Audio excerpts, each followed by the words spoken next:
tarde, pessoal, tudo bem? Estamos aqui mais uma vez, né, para tratar de atualizações aí da seara criminal. Estou aqui com meu amigo Afonso, Dr. Lucas Mendes, né?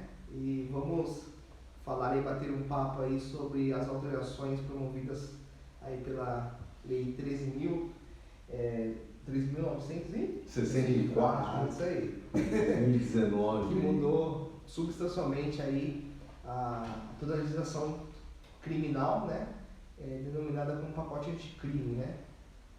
O doutor Afonso, suas considerações iniciais aí? Primeiramente, agradeço imensamente a oportunidade de estar ao lado de tão nobres e aguerridos advogados criminalistas, Dr. Delson Briones, Dr. Lucas Mendes. Estamos horrorizados com os últimos acontecimentos, né, principalmente aí na capital de São Paulo, em outros municípios também. Essa brutalidade estatal, né, essa violência, esse desmando da polícia militar do estado de São Paulo, né, uma mentalidade aí, uma educação que nós vamos precisar discutir seriamente sobre isso. Inicialmente eu vou apontar algumas alterações que a Lei 13.964 de 2019 efetivou no Código Penal, né? O doutor Delson Briones vai falar sobre A legislação de execução penal, a né? execução penal, o Dr. Lucas Mendes vai falar sobre as alterações do Código de Processo Penal, e essa live vem no sentido de compartilhar, né, o que foi alterado ou não, né? Essa lei ela entrou em vigor agora em janeiro, dia 23 de janeiro. Tudo que aconteceu após o dia 23 de janeiro, essa lei já tem força, né? já tem o vigor de ser aplicada, principalmente no Código de Processo Penal, né? Em relação à prisão domiciliar, em relação à questão da liberdade provisória que foi alterada, muito significativamente, né? Esse divisor de águas que foi importante, né? O Ministério Público efetivamente tomando a posição de acusador, né? Essa limitação também aí do juiz, né? Que o juiz é uma figura, uma personalidade no processo penal que ele deve julgar, né? Eu acho que isso tem que deixar muito transparente para todo mundo, que o juiz ele julga, né? Quem busca as provas são as partes, quem discute provas são as partes. Você faz gol, né? Juiz apita, né? Aquela velha historinha aí do jogo de futebol, não bate escanteio, juiz apita. O juiz bate escanteio, cabeceia a bola. No processo criminal era assim e é assim até hoje. Nós precisamos sermos rígidos nesse aspecto, porque o juiz antigamente era isso, né? Ele mesmo cobrava o lateral, ele mesmo cabeceava, ele mesmo defendia, ele mesmo marcava o gol, ele mesmo apitava. Com a alteração dessa lei, né, da lei anticrime, o juiz ele se coloca como juiz. E as partes, nós advogados criminalistas, no caso dos defensores públicos versus promotoria, discutimos aí perguntas, provas, né, e assim por diante. No Código Penal especificamente, o Código Penal, a lei ela não vai retroagir a não ser para beneficiar o réu, que é uma coisa que já existia, né? A lei ela não retroage salvo para beneficiar o réu. Então, se em um determinado momento o adultério era crime, hoje ele é cometido, não é mais crime, né? Nós estamos, acho que, bem superados em relação a isso. Eu acho que essa lógica já está na mente da sociedade, da população como um todo. Eu acho que não é necessário nós avançarmos muito a isso, mas o Código Penal inicialmente ele traz uma questãozinha no artigo 51 muito interessante de ser discutida, né?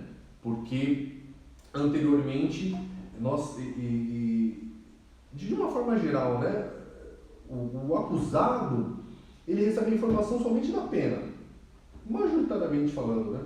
A pena de multa a gente sempre deixava meio que de lado, mas hoje não, hoje a pena de multa tornou-se muito importante por conta dessa questão aí da alteração, né? Anteriormente ela gerava um título executivo, que muitas vezes era executado nas esferas cíveis, né? A pena de multa, né? Um detalhe muito importante as pessoas não sabem, né? Você ficar devendo a multa penal, ela vai fazer você ser preso, ela vai ser condenada pelo promotor de justiça, ela gera falta grave. O que acontece, né? Então, especificamente o que trata a pena de multa, ela vira uma dívida ativa da Fazenda Pública, né? E tem, inclusive, causa questões interruptivas, né? E suspensivas em relação à prescrição do delito, né? Ou seja, ela tem que ser paga, mas a gente vê graves absurdos na pena de multa, especificamente falando em relação ao tráfico, né? Nós vemos e vivenciamos aí penas acentuadíssimas, Impagáveis, né? desproporcionais, né? As pessoas são condenadas ao tráfico e aí a pena de multa vem 500, 1000 diamultas, né? Nós vemos que a lei ela trouxe essa questão de que vira dívida ativa, já era um título executivo, mas consubstanciou isso, mas nós vemos também um despreparo dos magistrados ao determinarem, né, essas penas de multas que são absurdas, né?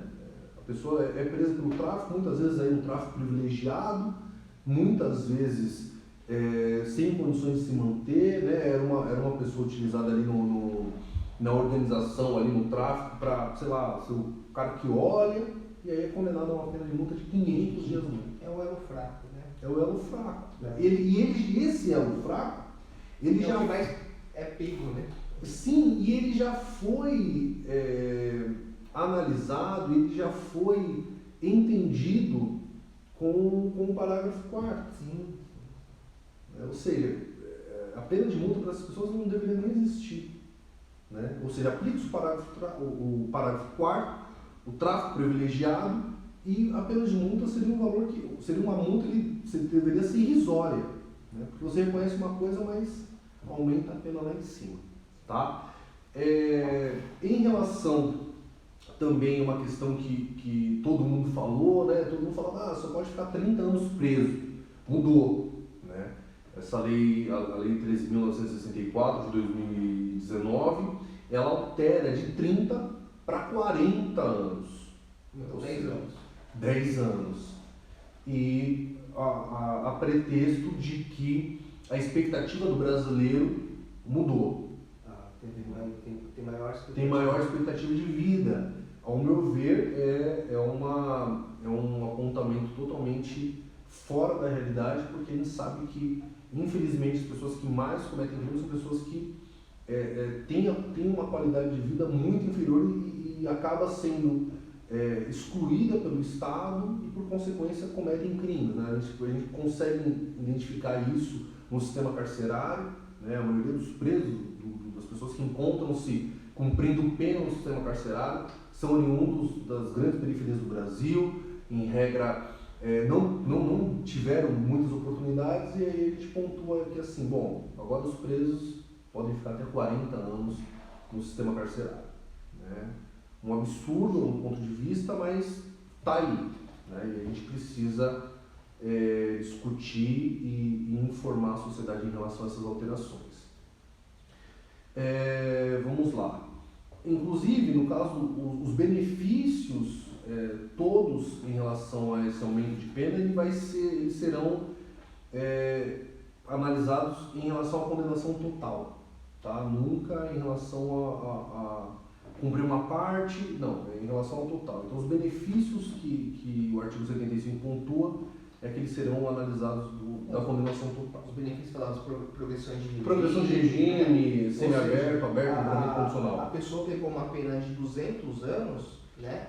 O máximo que ela pode ficar presa é 40. Só que a contagem para progressão de regime é pelo total da pena, é pelos 200 anos e não pelos 40. Pelos 40. Entendeu? Então, a progressão de regime, livramento condicional, saída temporária, essas coisas vão ser computados sempre pelo total da pena e não E não pelos 40 anos. limite, né? O limite de cumprimento, porque uma coisa é limite de cumprimento, né? Sim, Que é os 40, que são os 40 anos. a pena aplicada, ela pode ser infinita, a pena aplicada, é o somatório. 200, 300, 150 anos. Depende da quantidade de crimes que o cidadão foi condenado. Ou seja, a pessoa, ela, se for condenada a 150 anos, 180 anos, muito dificilmente ela vai ser antes dos 40 anos, né? Não sabe. Por quê? Porque justamente é isso que o Dr. Delson acabou de esclarecer. Os benefícios, eles serão aplicados na pena total, não em relação aos 40 anos. Só saem questões excepcionais, né? Que nem aconteceu agora com Coronavírus. o Dr. Roger Abdelmassif, que pegou mais de 100 Sim, anos. 28 anos. Né? Ele está em prisão domiciliar, é prisão, né? É regime de cumprimento de pena, entendeu? Só que ele não está no estabelecimento prisional, ele está na sua residência, preso, né? Então, é uma hipótese prevista, né, na lei de execuções penais. Então, não é que ele teve liberdade, não foi dada a liberdade para ele, continua preso, só que não no estabelecimento prisional. Sim. É isso. Vamos lá, no artigo 43, o que trata 83, o artigo 83 do Código Penal, que foi alterado também pela lei anticrime, pontua que o livramento condicional, concessão do livramento, ao preenchimento de alguns requisitos, tá? Sempre nós tivemos aí os requisitos objetivo, que é o cumprimento de pena, e o subjetivo, que é o bom comportamento carcerário, né? Agora, não ter cometido falta grave nos últimos 12 meses, tudo isso para progressão de regime, tá? Só que traz essa lei que o sentenciado, ele deverá possuir aptidão para a própria subsistência mediante trabalho honesto, né? O que seria isso? O que seria aptidão para a própria subsistência mediante trabalho honesto? É uma questão inteiramente subjetiva. É um elemento normativo, né? Quem que vai decidir se é ou não é o juiz, né? Uma coisa que está muito subjetiva, está muito aberta, né?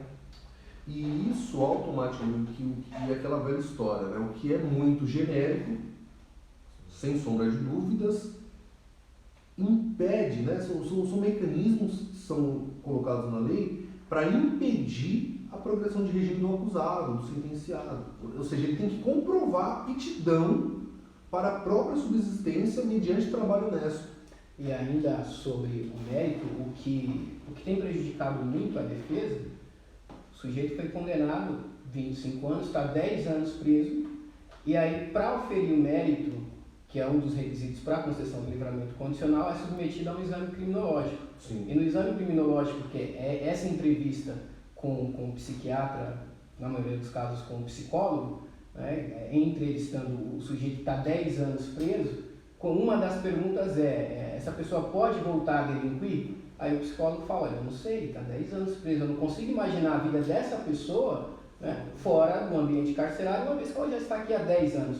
Então, é inconclusivo. E por conta disso, por conta dessa inconclusão, o juiz tem dito, não preencheu o mérito. E por conta disso, o requisito subjetivo. Né? Tem tempo, cumpriu o tempo, que é o requisito tem objetivo. bom comportamento carcerário, mas por conta disso, por conta do exame criminológico, ele não atinge o requisito do mérito, o subjetivo do mérito, e aí não consegue a progressão. É um absurdo que nós verificamos muitas vezes, inclusive em penitenciárias de segurança máxima, principalmente em Venceslau, que muitas pessoas não saem. A maioria das pessoas, as pessoas que estão presas em Venceslau, muitas vezes sob acusação de integrar a organização criminosa, aquilo ali também já não está muito comprovado, é barrado, muitas vezes já tendo cumprido o requisito objetivo, que é o cumprimento de pena. Olha, o sentenciado, ele não possui laços familiares, porque a família está sem visitar 6 meses, 3 meses, 4 meses. Olha, o sentenciado, ele não possui a consciência de uma vida em sociedade. Peraí, mas o cidadão, o sentenciado está preso ali há 10, 12, 15 anos, 18 anos. Falta de sensibilidade às questões sociais. Ou seja, isso está sendo exigido de uma pessoa que está presa 10, 15, 18, 20 anos. Né? Como mecanismo, como subterfúgio estratégico para ser negado ali o direito dele, que é a progressão de regime. Anteriormente até dar os 30 anos, atualmente até dar os 40 anos. Acaba cumprindo de ponta. Isso é um absurdo, porque a gente percebe, nós estamos aí na trincheira da advocacia criminal, os presídios, as penitenciárias de segurança máxima, né, aqui em São Paulo e em outros estados, a gente percebe isso que é um mecanismo estatal para você barrar, para você impedir um direito constitucional que o cliente tem, que o cidadão tem, que o sentenciado tem de cumprir a sua pena de uma forma, e mesmo que a gente prove, vem o exame criminológico negando. E aí tem aquela história, olha, o exame criminológico caiu, mas se for a critério do juiz, o juiz manda fazer. E aí, em muitos casos, já presenciei, já participei de discussões homéricas. Bom, eu quero então acompanhar o exame criminológico. Eu já requeri isso inúmeras vezes na penitenciária 2 de Presidente Venceslau. Olha, eu quero acompanhar o exame criminológico.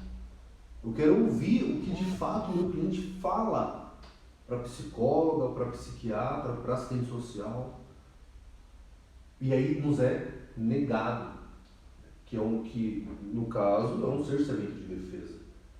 Se o nosso cliente sentenciado encontra-se nesse momento de ser submetido ao exame criminológico e nós, enquanto advogados, né, defensores dos direitos daquele cidadão que está sendo submetido a esse tipo de exame, nós não podemos presenciar, acompanhar, é um cerceamento de defesa, é um cerceamento claro de defesa. Então, fica registrado aqui a nossa indignação, a minha indignação em especial nesse aspecto, porque não se pode ter isso numa sociedade que a gente julga como democrática, né, como cidadã, né?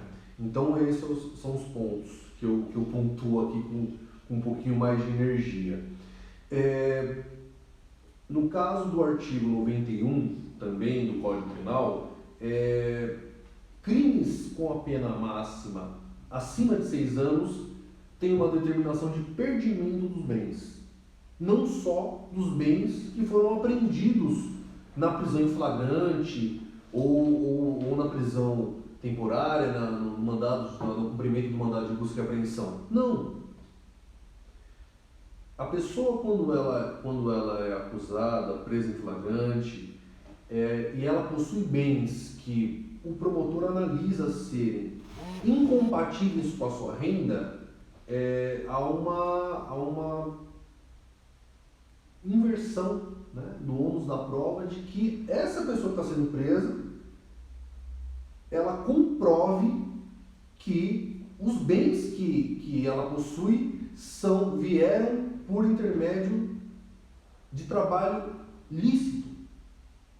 Ou seja, o promotor acusa e fala, olha, esses bens aí, vamos lá, esse carro de 150 mil, essa sua casa, esse seu apartamento aí que você financiou em 180 meses, no valor de 500 mil, eu acho que ele é incompatível aí com a sua renda mensal. Comprova que ele é compatível.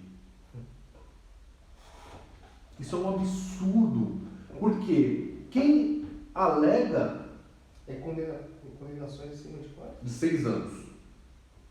Pena condenatória acima de 6 anos, o artigo 91 do Código Penal Brasileiro traz que o promotor poderá requerer o perdimento dos bens já de denúncia. Qualquer crime. Acima de 6 anos. Pena condenatória acima de 6 anos, o promotor já pode pedir na denúncia isso daí vai... o perdimento dos bens. Olha, essa sua moto aqui de 30 mil reais, né, você está dizendo aqui que você trabalha com o que? Eu trabalho assistente de telemarketing, eu estou ganhando um valor top aí de 2,5. Você já não pode ter uma moto que não seja condizente com esse valor. Eu creio que esse dispositivo ele terá assim, mais incidência, né, em crimes que envolvam aí desvio de dinheiro, furto, né, alguma coisa assim, porque não é possível conceber que isso vai ser aplicado para todo e qualquer tipo de condenação, né? Às vezes uma condenação, vamos supor, um crime de trânsito, alguma coisa assim, homicídio até, né? Que não tem nada a ver com questão patrimonial. Acho que fica mais ligado à questão patrimonial. E no roubo? Né? No roubo nós temos pena acima de 6 anos. Sim. E no roubo? Então a pessoa roubou um celular ou qualquer outro objeto que tenha um valor aí irrisório. O promotor pode pedir na denúncia o perdimento dos bens que não forem, que estiverem em nome dessa pessoa, óbvio, mas que não forem compatíveis com a sua renda? Pode. Porque a lei não especifica que terá incidência em específico crime. Esse é o problema. Vai ficar, né? Não, vai ficar ao bel prazer do órgão ministerial, que é o órgão acusador. Né? Talvez, óbvio, que tenha mais incidências aí em crimes de tráfico. Né? Possivelmente sim. Crimes de tráfico, lavagem de dinheiro, enfim. Mas também pode caber em crimes de contra o patrimônio, né? Em crimes de roubo, que é um verdadeiro absurdo. Tá? E o pior disso é que o réu ele tem que comprovar a origem ilícita do patrimônio dele. Não é o promotor que tem que comprovar a ilicitude do patrimônio, que é o mais grave. O promotor acusa e quem deve comprovar a licitude do bem é o réu. Ora, Inversão de ônus da prova. inversão de ônus da prova. Quem alega deve obrigatoriamente comprovar que ele está alegando. Né? Então nós vemos aí também essas alterações, né, todas muito complexas e todas muito danosas aí ao nosso exercício de defesa, inclusive aos direitos e garantias dos nossos clientes, que são cidadãos que possuem aí essas garantias e direitos individuais que devem obrigatoriamente serem observados e respeitados sempre. Né? Não é porque nós passamos a esse momento conturbado politicamente e aí esses instrumentos são prova disso, né? Sem falar nenhuma questão política partidária, mas o direito também é reflexo da política, né? O direito ele também ele recebe essas influências. Nós temos governos mais flexíveis, o direito ele se torna um pouco mais flexível, né? Nós temos dirigentes dos estados, dos países mais conservadores, o direito também reflete isso, né, na sua prática. O direito penal é a última ferramenta do Estado, né, para poder tentar controlar a sociedade. Sim, né? sim. E conforme a evolução da sociedade, é a evolução do direito, né? Em sociedades mais desenvolvidas, com uma igualdade, né? Uma igualdade social entre as pessoas, né? Geralmente o processo ele é mais humano, mais garantista, né? Sim. A gente tenta fazer isso no nosso país, né? O ordenamento jurídico tem as garantias fundamentais tudo, mas muitas das vezes, né, a incompatibilidade entre julgadores, né, que tem essa visão e realmente respeite, né, as garantias individuais. E são questões que o direito sente, né? Muitas vezes nós nos vemos, nós e os nossos clientes, contra o Estado, né? O Estado é aquele gigante, nós somos nós e nossos clientes muitas vezes não, sempre, né? Obrigatoriamente sempre nós estamos do mesmo lado, né? Ou seja, estamos correndo ali do gigante que está tentando nos massacrar, mas enfim, acho que é isso o papel do advogado criminalista, né? Essa ânsia, esse posicionamento firme diante dessas inconstitucionalidades, essas ilegalidades, esses abusos de poder. Vamos lá, progredindo aqui. Vamos lá. Tem algumas alterações, eu vou passar pelas alterações principais, que é o que é importante ser tratado. O artigo 157 do Código Penal, o famoso 157 do Código Penal, que é o crime de roubo, né, que são crimes praticados com violência ou grave ameaça, né, na sua consumação, ele também teve algumas alterações negativas, né, talvez por um contexto social, mas também exasperou a pena, aumentou a pena do crime de roubo ao que concerne que já tinha saído, né, e voltou agora de novo, que é o uso de arma branca. Tá? Faca, facão, punhal, também aumentou a pena do crime de roubo. A pena ela pode ser aplicada em relação ao inciso 7 do artigo 157, inciso 7, aumento da pena de um terço até a metade com o uso de arma branca, faca, facão ou punhal. Qualquer outro instrumento, né? Pérfuro cortante, mas aumentar a pena de um terço até a metade. Então, ou seja, se a pessoa foi condenada ali a uma pena de 5 anos, 6 anos, se aumentar a metade, a pena vai para 9 anos porque estava cortando ali uma faca, por exemplo. Então aumentou muito, né, a pena de roubo em relação ao uso de arma branca, volta a fazer parte do Código Penal, volta a fazer parte do artigo 157, roubo, em seu inciso 7. Tá? Já no parágrafo 2º-B, há o aumento também da pena para casos de roubos que utilizem armas de fogo de uso restrito ou proibido, tá? E a pena aumenta até o dobro. Tá? Então, se você for condenado a uma pena de 7 anos e ali no ato do roubo for utilizado ali a arma de uso restrito ou proibido, a pena pode ser aumentada até o dobro. Se recebeu uma pena de 6 anos, dobra a pena para 12 anos. E aí, em regra, esse parágrafo 2º-B foi utilizado mais por conta desses crimes contra agências bancárias, contra carros fortes, né, que em regra são os calibres utilizados são maiores. Então, vejam lá que alterou. E aqui, para finalizar, eu já falei um pouquinho a mais, acho que já até saiu do tempo, né? Nosso amigo Gabriel aqui também está dando uma força enorme para nós.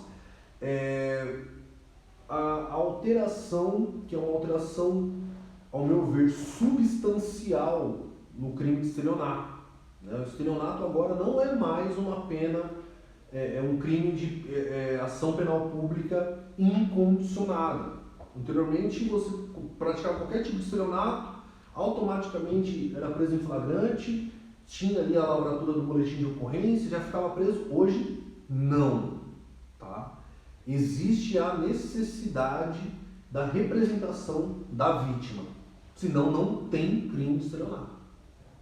Tá?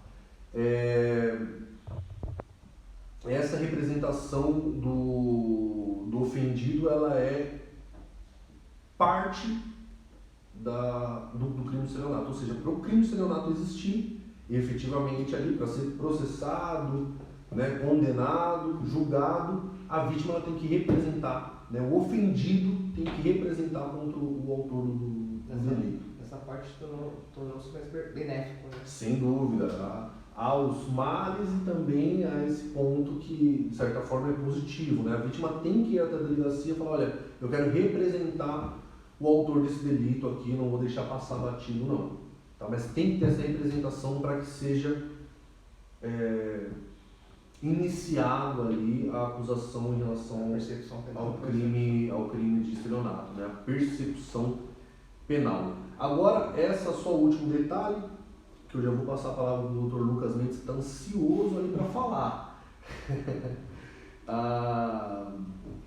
A ação penal pública, ela será incondicionada, ou seja, ela não será não ocorrer a necessidade da representação do ofendido quando for criança, idoso, deficiente ou a própria administração pública. Tá? Deficiente mental, né? Deficiente físico. Então, aqui eu creio que não tem essa especificação, mas fala deficiente. Tá? Aí ela será uma ação penal pública incondicionada à representação do ofendido. Tá? Eu creio que seja isso os pontos principais do Código Penal que foram alterados pela Lei Anticrime, Lei 13.964 de 2019. Agora eu passo a palavra ao ilustríssimo Dr. Lucas Mendes aí, que fará considerações em relação ao Código de Processo Penal. Então vamos lá. Bom, a lei anticrime trouxe muitas mudanças, né? Sobretudo no processo penal. Trouxe o juízo de garantias. O juiz de garantias é o seguinte: aquele juiz que atua na investigação criminal, ele não pode ser o mesmo que vai instruir, que vai dar a sentença. Trouxe a cadeia de custódia das provas e também o acordo de não persecução penal. Não é? O que nós tínhamos antes, e é uma dica aqui, porque o acordo de não persecução penal foi muito discutido, foi muito polêmico, não é? E fato é que está aí, está posto, e para quem é advogado que queira começar na advocacia criminal, para quem já está na advocacia criminal, tem que saber, tem que se atualizar, porque reflete em quase 80% dos crimes do Código Penal. Então vai mudar muito a maneira do advogado criminal trabalhar, a maneira do Ministério Público trabalhar, porque a verdade real para o advogado é um, para o Ministério Público é outro, para o juiz é outro. Então trouxe uma oportunidade para o advogado criminal em aumentar os seus recursos e as suas habilidades. Né? Então, o que existia antes do acordo de persecução penal? A autoridade policial encerrava o inquérito policial e encaminhava para o Ministério Público. O Ministério Público, por sua vez, pelo dever de agir, em razão do princípio da obrigatoriedade, né, preenchido todos os pressupostos, oferecia a denúncia. Era assim: o Ministério Público não tinha discricionariedade de falar, não, eu não vou denunciar. Se está ali, está preenchido todos os requisitos, tem que oferecer a denúncia. Com o acordo de não persecução penal, já não é mais assim. Né? Com o acordo de persecução penal, o Ministério Público pode oferecer uma proposta mediante alguns requisitos para o investigado e ali acabar, falar, olha, a gente não evolui com a instrução. Né? E isso, antes de ser inovado pelo Código de Processo Penal, a discussão é porque ela foi importado de um sistema norte-americano de barganha, né? Mas ela nasceu por força... o plea bargain. Ela nasceu por força do CNMP, que é o Conselho Nacional do Ministério Público. Então, por uma resolução do Ministério Público, do Conselho Nacional do Ministério Público, a resolução 181, né? Eles já trabalhavam dessa maneira, e isso era discutido por quê? Porque a resolução do Ministério Público não tem força de lei. Né? A resolução do Ministério Público não passou pelo controle de constitucionalidade, não foi aprovado na Câmara, não foi aprovado no Senado. Então tinha muita discussão sobre isso. Corrigia com a questão da obrigatoriedade da ação penal. Exatamente. Opa, como você não vai apresentar a denúncia se está aí, tem o dever de agir? Só que veio a lei anticrime e trouxe. Então, apesar e a despeito de todas as considerações em contrário que muita gente tem, muitos doutrinadores têm, está aí, está acontecendo, e a gente tem que saber. Quem está assistindo e está no começo da advocacia criminal tem que saber. Sim. Tem que saber lidar, porque é uma nova maneira, e é uma maneira consensual, de acordo, né, de você lidar com o processo criminal. Então, o que existe, né, foi introduzido através do artigo 28A, e eu vou ler aqui, né, quais são os requisitos do acordo de não persecução penal. Está aqui, ó, em 28A. Não sendo o caso de arquivamento, tendo o investigado confessado, formal e circunstancialmente, a prática da infração penal, sem violência ou grave ameaça e com pena mínima a 4 anos, inferior a 4 anos. Nessas ocasiões, o Ministério Público poderá propor ação a acordo de não persecução penal, desde que necessário e suficiente para a reprovação do crime, mediante as condições ajustadas, cumulativa ou alternativamente. Então, já era algo parecido com a transação penal. Só que a transação penal é no mínimo 1 ano. Agora, a pena mínima é no mínimo. Agora, o acordo de não persecução penal, a pena mínima não, tem que ser inferior a 4. Então vai absorver muitos crimes. Furto, por exemplo. Então, na questão, desculpa, não é a transação penal, é a suspensão. É a suspensão condicional do processo, exatamente. A transação penal veio pela Lei 9.099 de 95, que são os crimes de menor potencial ofensivo, exatamente. E, então tá aí, qual é o primeiro requisito? obviamente, não ser o caso de arquivamento. Porque o Ministério Público tem muito dessas pegadinhas, né? Às vezes você está diante de um fato atípico e o Ministério Público chama o investigado e fala, vou propor aqui um acordo de não persecução penal. Não, né? Um crime, um furto famélico, né? Um furto famélico. Aqui fala, não é o caso de acordo de não persecução penal. Aqui é o caso de arquivamento. Mas não sendo o caso de arquivamento, né? Há a necessidade, segundo requisito, do quê? Da confissão. Isso daqui é muito questionável e, na minha opinião, é inútil. Por quê? Porque se o acordo é de não persecução penal, isso é, se o acordo é de não evoluir com a instrução, de não processar, Se evitar um processo. qual a necessidade da confissão? Para que você quer a confissão se nós estamos fazendo um acordo Justamente. de não persecução? Eu não vou ser feito, homologado o acordo, não vai haver condenação. Então, por que a confissão? E isso daqui, quem está começando, quem vai atuar, e ainda é novidade, né, tem muita gente que ainda não pegou, é uma linha assim, muito limítrofe, porque, primeiro, você orienta o seu cliente a confessar. O seu cliente confessa para ter os benefícios do acordo de não persecução penal. Sim. O juiz homologa o acordo de não persecução penal. E aí o sujeito descumpre as condições. Tinha lá as condições, ele descumpriu. Descumprindo as condições, volta para o Ministério Público. E agora o Ministério Público vai oferecer a denúncia. Exatamente. E agora o Ministério Público oferece a denúncia. E aí, como você vai defender o seu cliente se lá atrás ele já confessou? Então, essa confissão aqui, ao meu ver, é inútil, porque não serve para nada. O acordo é de não persecução. Não, mas para nós não serve, né? Porque o Ministério Público ele utiliza isso como um mecanismo justamente para poder... Então, aqui vai a dica para quem vai atuar num caso desse. Primeiro, né, essa confissão, os doutrinadores entendem, pode ser uma confissão parcial. Pode ser uma confissão qualificada, isso é, fiz por legítima defesa, vale. Sim. Fiz por estado de necessidade, muito famélico, vale. Né?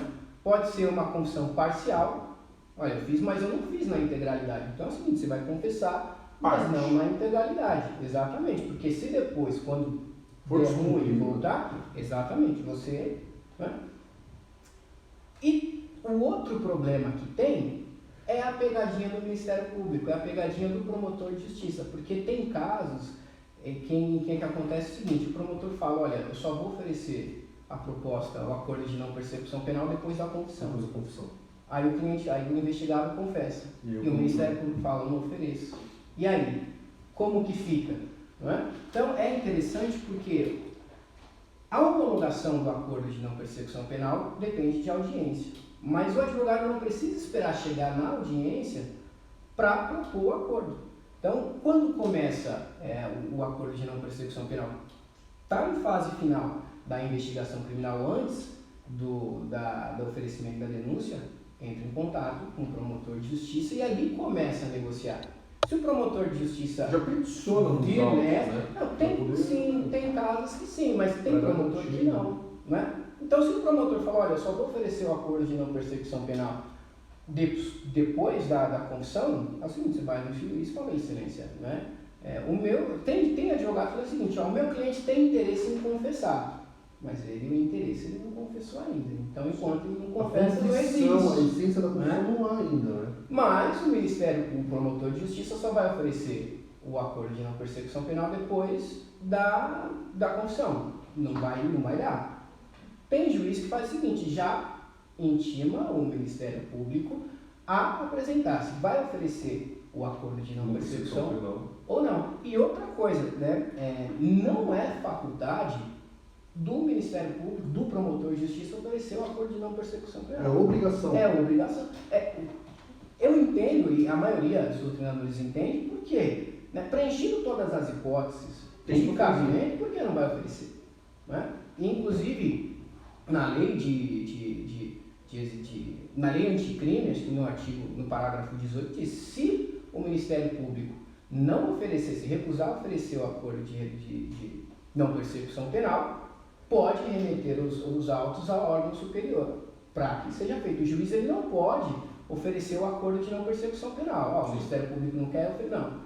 Então, remete os autos ao órgão superior. E se ainda assim o Ministério Público não quer, falar, não quero, não vou oferecer, aí é um caso de rejeição da denúncia por, né, falta de interesse processual.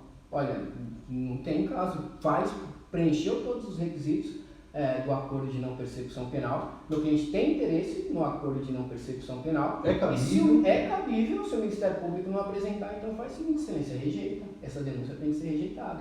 Por quê? Por falta de interesse processual, está lá no 395, inciso 2 do Código de Processo Penal. Né? Então, essa confissão é uma pegadinha, porque Tem que tomar muito cuidado. tem, às vezes, fala, não, aqui cabe um acordo de não persecução penal, chega para o seu cliente lá e fala, confessa, aí confessou, fala, não quero oferecer. É uma Já pegadinha. confessou? Exatamente. E se depois, porque pode acontecer de descumprir. Sim. Né? E aí, como que fica essa mas confissão? é engraçado, assim, nessa questão, né, de o promotor esperar na instrução para o interrogatório, confessar, né? Fica muito estranho porque vai se ouvir testemunhas, né? Porque o interrogatório é o último ato, Sim. certo? Sim. Da instrução. Vai se ouvir testemunhas, vítima, e para esperar ele confessar No depois, final, né? Eu acho que isso a daí persecução penal já toda realizada, basicamente toda realizada. o promotor, ele se declinar nesse sentido, né? A gente se posicionar, falar, ó, desculpa, a confissão para fins de acordo é uma e a confissão para fins de instrução é outra, né? Você não vai querer produzir uma instrução aqui para depois decidir, né? O que acontece um acordo, né? com de o acordo, o que justiça. acontece com a lei anticrime, até não é o objeto de discussão agora, mas acontece o seguinte, o juízo de garantia, aqui a fase de investigação está pelo juízo de garantia. Fez a confissão, homologou, deu certo, depois descumpriu, foi para a instrução, esse juiz que vai instruir é outro. É outro, Né? É o outro, e os autos da investigação não acompanham os autos de conhecimento. Os autos da investigação ficam na secretaria do juízo de garantias, não vai acompanhar. E aí é claro, se o Ministério Público trouxer isso à discussão, fala, olha, ele confessou lá atrás, aí o advogado fala, não, essa confissão ela tem um vício na confissão porque ele confessou para fins de acordo de não persecução penal. É somente para isso. Então, Não poderá ter acesso a esse conteúdo? Pode. Fica disponível para as partes. Fica no juízo do juiz, fica na secretaria mas do não juiz de acompanha garantia. os autos. Mas não acompanha os autos. Nem eu penso, Eu né? penso que nem deveria ter esse acesso, porque influencia o juiz Claro. demasiadamente. Claro, óbvio. Também, já confessou. também o juiz, se ele for querer ter acesso, ele vai quebrar sua imparcialidade, né? Sim. E outra coisa também é o seguinte, descumpriu o acordo de não persecução penal. O Ministério Público não pode usar esse descumprimento como argumento para não oferecer suspensão condicional do processo. Transação penal, Lei 9.099 de 95, em crimes de menor potencial ofensivo, acordo de não persecução penal, e mesmo que ocorra qualquer descumprimento aqui do acordo de não persecução penal, ainda preenche os requisitos da suspensão condicional do processo. Então o Ministério Público não pode falar, não, como ele descumpriu lá atrás, ele vai descumprir agora, eu não ofereço. Não pode. Preenche, tem que oferecer. Tem que oferecer. É isso. No mais, para ser mais rápido, essas eram as observações. Aqui outra coisa, né? Ser o crime cometido sem violência ou grave ameaça. Né? Mas essa violência também é discutido. Por quê? Porque a violência ela tem que ser contra a pessoa, não contra a coisa. No caso, furto qualificado pelo rompimento de obstáculos. Furto qualificado pelo rompimento de obstáculos. O sujeito explodiu o caixa eletrônico e subtraiu o dinheiro. É um furto qualificado pelo rompimento. Sim. Né? Só que houve violência? Houve violência. Mas a violência, nesse caso, é contra a coisa, não é contra a pessoa. Exatamente. Então, o que obsta é a violência contra a pessoa. E a violência ela tem que ser dolosa. O homicídio culposo, né, a violência culposa, não obsta o acordo de não persecução penal. E tem, por fim, também o Boa Noite Cinderela, né? O sujeito dá um remedinho aqui, toma, fica grogue e é subtraído. Né? É um tipo de violência, mas essa violência chamada, se eu não me engano, violência qualificada, depois eu tenho que confirmar, ainda assim a violência imprópria, essa ainda assim não obsta o acordo de não persecução penal. Então é isso. O que nas hipóteses em que não é cabível se houver hipótese de transação penal, aí não cabe o acordo de não persecução penal, porque a transação penal, ela Os benefícios da lei é 9.099, né? sim, em regra, Eles são preponderantes. isso mesmo. Se o investigado for reincidente, esse aqui é um texto, está no parágrafo 2º do artigo 28, é muito estranho. Ele diz o seguinte, parágrafo 2º do artigo 28A, que é a lei de não persecução penal. Se o investigado for reincidente ou se houver elementos probatórios que indiquem a conduta de crime não habitual, reiterada ou profissional, exceto se insignificantes as infrações penais pretéritas. Esse exceto se insignificantes as infrações penais pretéritas também não faz sentido nenhum. Porque se for o interesse do legislador aqui falar a respeito do princípio da insignificância, primeiro, o princípio da insignificância nem é crime, então não cabe acordo de não persecução penal. Então é um texto assim, muito ruim, né? Também o que obsta, ter o agente sido beneficiado nos últimos 5 anos também pela transação penal, suspensão condicional do processo ou pela acordo de não persecução penal e, para finalizar, nos crimes praticados no âmbito da violência doméstica, familiar ou contra a mulher em razões do sexo feminino. Essas hipóteses não é cabível o acordo de não persecução penal. Mas em regra é isso. Não é caso de arquivamento, há confissão, sem violência ou grave ameaça, pena mínima não inferior a 4 anos. Nessas condições é possível o acordo de não persecução penal. O fato de ter descumprido o acordo de não persecução penal não obsta ainda o oferecimento da suspensão condicional do processo. Tem bastante coisa, mas um resumo rápido é esse daqui. E é isso, pessoal. Muito obrigado, boa tarde. Bom, eu vou falar sobre uma questão pontual, que foi feita alteração na Lei de Execuções Penais. A Lei de Execuções Penais, para quem não conhece, o passo próximo é o próximo passo depois da condenação, A pessoa é investigada, é processada e condenada. Condenou, transitou e julgado, vai se iniciar a execução penal. Em regra, Em regra é assim, começa a ser a execução penal.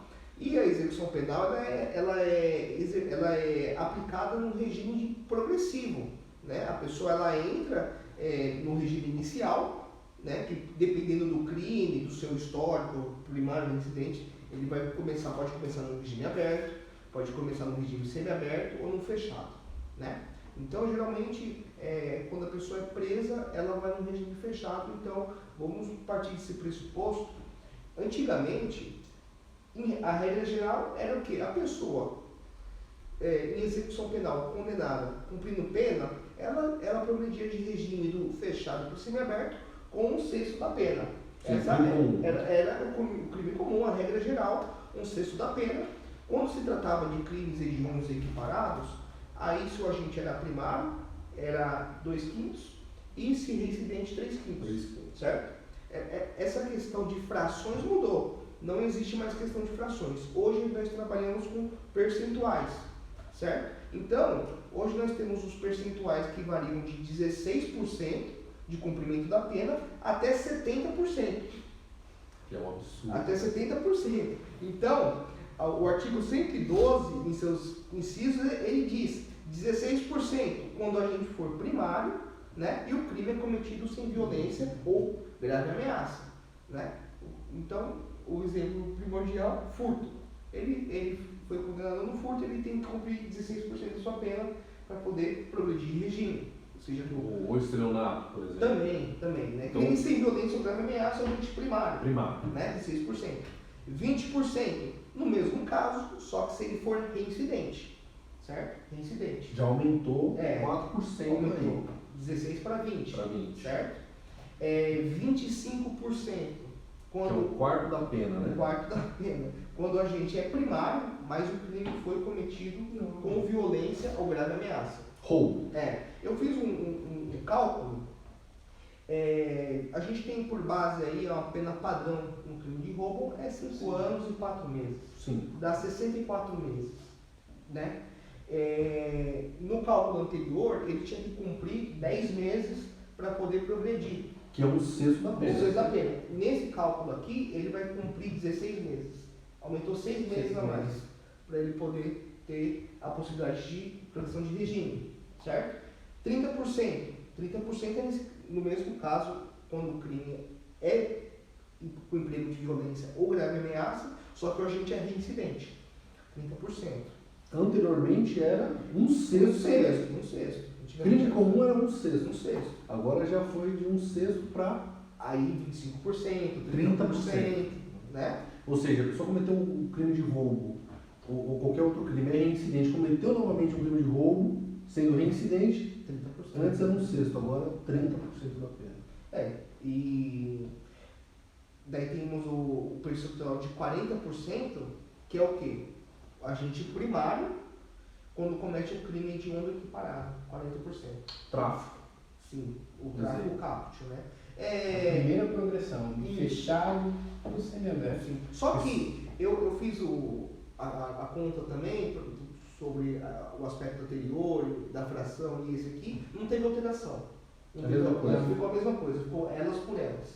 Tanto com o agente primário quanto pelo reincidente, que antes era 2/5, que era uma fração maior, né? Primário e 3/5 para o reincidente. Então, o primário vai ficar 40% e o reincidente 60%.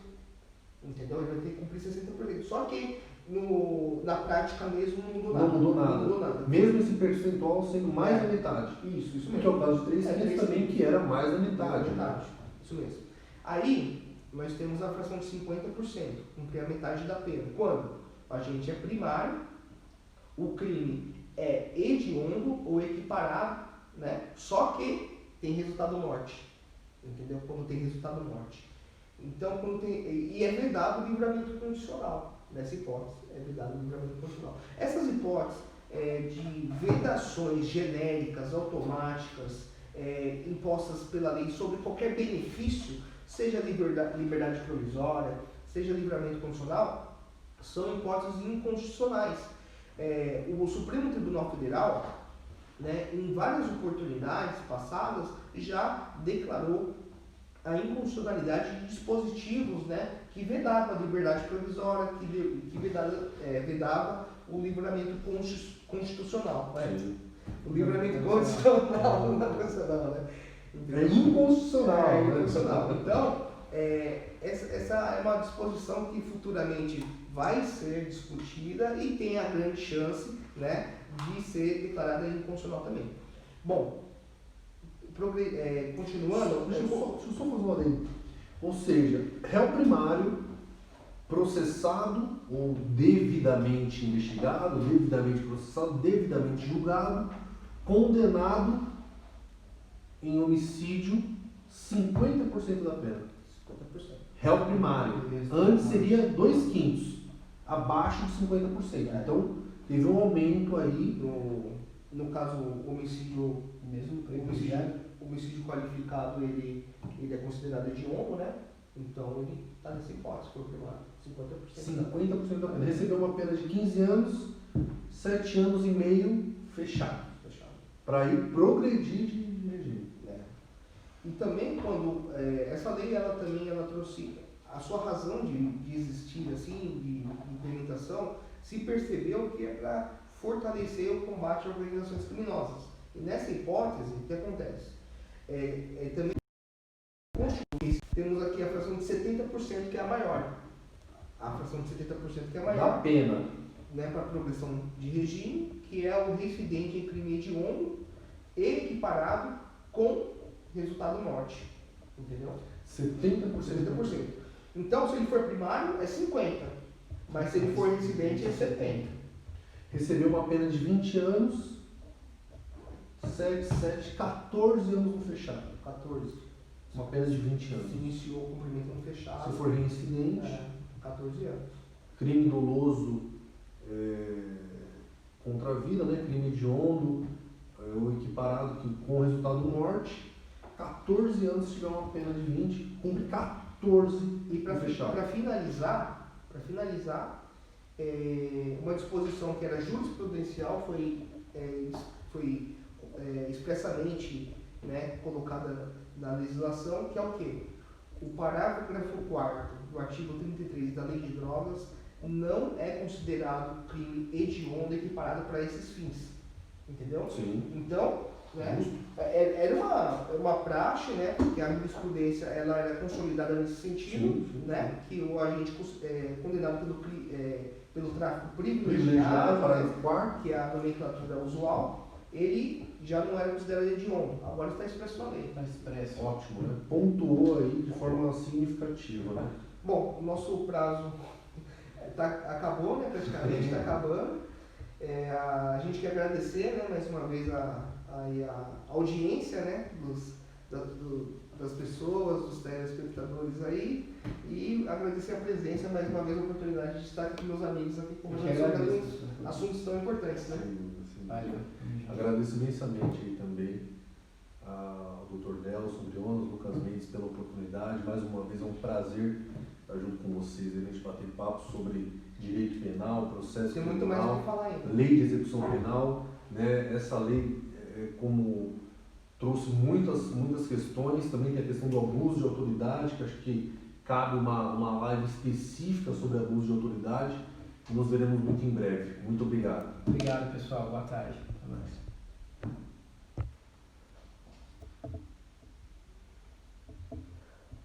Já era. Valeu. Posso falar?